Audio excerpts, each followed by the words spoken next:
You actually think AI is underhyped. Why is that? And I'll tell you why. Most of you think of AI as, I'll just use the general term as ChatGPT. For most of you, ChatGPT was the moment where you said, oh my God, this thing writes, and it makes mistakes, but it's so brilliantly verbal. Right? That was certainly my reaction. Most people that I knew did that. It was visceral, yeah. This was 2 years ago.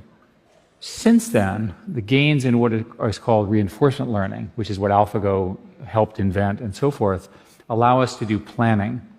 And a good example is look at OpenAI O3 or DeepSeek R1, and you can see how it goes forward and back, forward and back, forward and back. It's extraordinary. In my case, I bought a rocket company because it was like interesting, and I know as one does. As one does. And it's an area that I'm not an expert in, and I want to be an expert, so I'm using deep research. And these systems are spending 15 minutes writing these deep papers. It's true for most of them. Do you have any idea how much computation 15 minutes of these supercomputers is? It's extraordinary. So you're seeing the arrival, the shift from language to language. Then you had language to sequence, which is how biology is done. Now you're doing essentially planning and strategy.